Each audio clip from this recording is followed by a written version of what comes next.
Bienvenue sur votre chaîne, Info de l'heure. Avant de commencer la vidéo, n'oubliez pas de vous abonner à notre chaîne, en cliquant sur le petit bouton rouge, situé en bas de votre petit écran, et d'activer également la cloche de notification pour ne pas rater nos prochaines vidéos. Bon visionnage. Les Maliens, dans leur diversité, se sont retrouvés le vendredi dernier partout à travers le pays pour dénoncer les sanctions illégales et illégitimes de la CEDEAO et de l'UEMOA. Face à l'adversité, les Maliens se sont tenus debout comme un seul homme. Une vraie marée humaine. C'est ce qui a été constaté partout au Mali à travers le Mali. Bamako, Kay, Koulikoro, Sikasso, Ségou, Moti, Gao, Tombouctou, Taoudni, Ménaka, Bandiagara, Bougouni. Les Maliens sont sortis de partout pour dire non aux sanctions illégales et illégitimes de la CEDEAO. À l'appel des autorités de la transition, les Maliens ont lancé un message au chef d'État de la CEDEAO. Enfants, femmes, hommes, jeunes et vieux, même des malades couverts, pour la plupart du drapeau malien, signe de patriotisme, se sont opposés aux sanctions de la CEDEAO et de l'UEMOA contre le Mali. À Bamako, où nous avons fait un tour sur le lieu de la manifestation, les citoyens scandaient non aux injustes, illégales et illégitimes contre notre peuple. Nous soutenons nos autorités de la transition. Que la CEDEAO et l'UEMOA respectent la volonté des Maliens exprimée lors des assises nationales de la refondation. Pour les manifestants, la CEDEAO et l'UEMOA ne devraient pas accepter de sanctionner le peuple malien qui souffre déjà non seulement de l'insécurité mais aussi des conséquences énormes du coronavirus.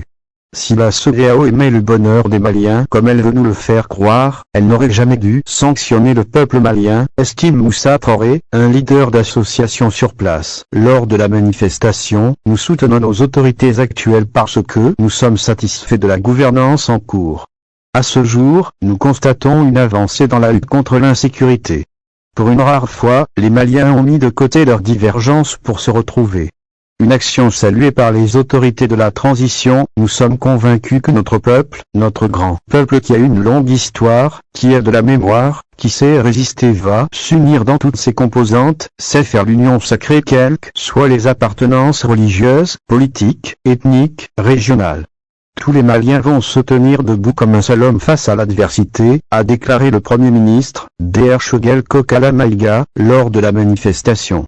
Le gouvernement malien qui a entrepris plusieurs démarches auprès des chefs d'État de la CEDEAO et qui n'a pas été écouté, a dénoncé les mesures de l'organisation sous-régionale contre un peuple fragilisé à cause de l'insécurité et de la crise sanitaire. À en croire le Premier ministre Choguel Kokala Maïga, ces mesures illégales et illégitimes visent trois objectifs. Déstabiliser les institutions, déstabiliser l'armée malienne et déstabiliser le Mali. Beaucoup de pays africains ne sont pas d'accord avec les sanctions de la CEDEAO, selon le chef du gouvernement qui a indiqué, même au sein de la CEDEAO, beaucoup de chefs d'État ne sont pas d'accord avec ces mesures. Nous savons les pressions, les chantages, les menaces qu'ils subissent. Malgré ces sanctions jugées injustes, le Mali dit être ouvert au dialogue. Nous sommes convaincus que nos frères de la CEDEAO viendront discuter avec leurs frères maliens. Notre peuple est un peuple de dialogue. C'est parce que nous sommes forts que nous ne fermons jamais la porte, a déclaré le Premier ministre Choguel Kokala Maïga.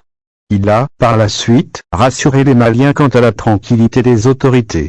Le gouvernement du Mali, avec le colonel Assimi Goïta à la tête, est une force tranquille que personne perturbée. C'est quand on est fort qu'on doit garder son calme, rester ouvert, tendre la main, a déclaré le Premier ministre de la transition. La CEDEAO, dans sa dernière décision, a menacé de déplorer une force en attente au Mali. Une initiative dénoncée par les autorités et le peuple malien.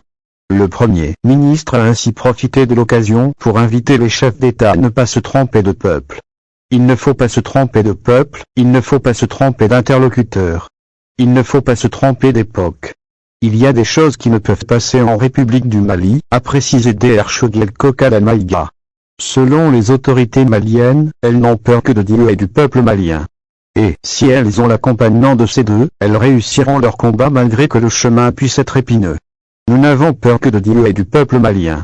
Dieu et le peuple malien sont avec le gouvernement de transition, sont avec les Maliens. C'est pourquoi Dieu n'aidera pas tous ceux qui vont se mettre contre cette transition, il va leur barrer la route, a dit haut et fort le Premier ministre de la transition. Le chef du gouvernement a, par ailleurs, salué les efforts déployés par le gouvernement de transition dans le cadre de la lutte contre le terrorisme. Aussi, a-t-il fait savoir au chef d'État de la CEDEAO que la lutte contre le terrorisme doit être soutenue par tous les pays. Pour lui, le Mali qui est un verrou, doit être sauvé à tout prix. Il faut préciser que la CEDEAO et l'UEMOA, à travers ces sanctions, ont donné l'occasion aux Maliens